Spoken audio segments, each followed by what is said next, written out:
नमस्कार. Yes news महाराष्ट्रामध्ये आपल्या सर्वांचे स्वागत. सत्यशोधक आद्य क्रांतिगुरू वस्ताद लहुजी साळवे यांच्या 231व्या जयंतीनिमित्त अभिवादन. दिघा येथील वॉर्ड क्रमांक 1 ईश्वरनगर येथे सत्यशोधक आद्य क्रांतिगुरू वस्ताद लहुजी साळवे यांची 231वी जयंती Swami Vivekananda English medium school जवळ आयोजित करण्यात आली. सर्वप्रथम सर्व महापुरुषांना पुष्पहार अर्पण करून कार्यक्रमाची सुरुवात करण्यात आली. यावेळी प्रमुख पाहुणे यांनी आद्य क्रांतिगुरू लहुजी साळवे यांच्याविषयी नागरिकांना योग्य असे मार्गदर्शन केलं. हा कार्यक्रम यशस्वी करण्यासाठी आद्य क्रांतिगुरू वस्ताद लहुजी साळवे मित्रमंडळ ईश्वरनगर नवी मुंबई येथील प्रमुख पदाधिकाऱ्यांनी मेहनत घेतली. यस न्यूज महाराष्ट्रासाठी कॅमेरामन मानव कांबळे सोबत रवी पी ढवळे सर, कार्यकारी संपादक, मुंबई. साहेब, आज तुम्ही आद्य क्रांतीवीर लहुजी वस्ताद यांची जयंती तुमच्या विभागामध्ये साजरी केलेली आहे. चांगला प्रतिसाद भेटलेला आहे, काय सांगणार आहात? की पहिल्यांदाच आपल्या ईश्वरनगर येथे वार्ड क्रमांक 1मध्ये ही जयंती होत आहे.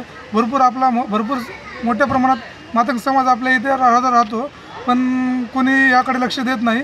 आपल्या महामानवांनी जे कार्य आपल्यासाठी केलेलं आहे त्याचा एक आठवण म्हणून मी वंचित बहुजन आघाडीच्या माध्यमातून आणि आमच्या आद्य क्रांतिगुरू वस्ताद लहुजी साळवे यांच्या मित्रमंडळ ईश्वरनगर यांच्या माध्यमातून ही जयंती आज पहिल्यांदा एवढ्या थाटामाटात साजरी केलेली आहे. आज थोडक्यात ही जयंती साजरी केली होती, पण ईश्वरनगरमधील सर्व रहिवासी, सर्व आंबेडकरवादी, वंचित बहुजन आघाडीच्या सर्व कार्यकर्ते आणि स्थानिक नागरिकांनी या कार्यक्रमाला आवर्जून उपस्थिती लावली आणि अभिवादन कार्यक्रम खूप मोठ्या प्रमाणे आणि चांगल्या प्रतिसादाने आम्हाला साथ देऊन हा कार्यक्रम संपन्न केला. आणि आज संध्याकाळी 8 वाजता हा कार्यक्रम आम्ही इथे आयोजित केला होता वंचित बहुजन आघाडीच्या माध्यमातून आणि आमच्या मित्रमंडळाच्या माध्यमातून. आज आम्ही वस्ताद आद्य क्रांतिगुरू वस्ताद लहुजी साळवे यांचा कार्यक्रम खूप मोठ्या प्रमाणात आणि चांगल्या पद्धतीने पहिल्यांदाच साजरी केला आहे. आता यापुढेही आम्ही अधिक सर्वांकडे जाऊ आणि सर्वांच्या मदतीने मोठ्या प्रमाणात हा कार्यक्रम दरवर्षी पुन्हा आम्ही घेऊ.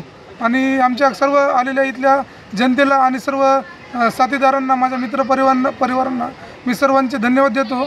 आणि पुन्हा एकदा आद्य क्रांतिगुरू वस्ताद लहुजी साळवे यांच्या जयंतीनिमित्त सर्व समाजाला, सर्व नागरिकांना जयंतीच्या शुभेच्छा देतो आणि मंडळाला सुद्धा शुभेच्छा देतो की त्यांनी हा कार्यक्रम यशस्वी करण्यासाठी ती जी भक्कम साथ दिली त्याबद्दल मी सर्वांचे धन्यवाद देतो. याला जोडून एक माझा अनुसरून आपल्याला प्रश्न आहे. आज मी मातंग समाजाचे तरुण आहेत, महापुरुषाच्या विचाराला तरुण कुठेसे बगडून भरकटत आहेत, याबद्दल काय सांगणार आहेत आपण? हो, हेच सत्य आहे आणि हाच प्रयत्न गेल्या खूप वर्षापासून होत आहे आणि आमचा समाज शिक्षणापासून दूर जात आहे. खरं तर मातंग समाज शिक्षणापासून दूर जात आहे.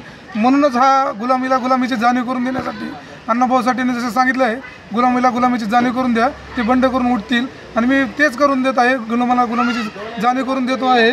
आणि ह्या महामानवांचे कार्यक्रम घेऊन मी माझ्या समाजाला जागण्याचा प्रयत्न करत आहे की त्यांना सांगत आहे की आता कुणाची गुलामगिरी न करता स्वतः पुढे या, शिक्षण घ्या, संघटित व्हा, संघर्ष करा, आपला उमेदवार निवडून द्या, आपल्या उमेदवारासाठी काम करा, शिक्षणासाठी काम करा, संघटनेसाठी काम करा आणि या मनोवादी व्यवस्थेला दूर करा. आणि बाबासाहेबांनी दिलेला जो आपल्याला अधिकार आहे त्याचा उपयोग करा, बाबासाहेबांनी दिलेला जो संदेश आहे त्याचं पालन करा, शिका, संघटित व्हा, संघर्ष करा.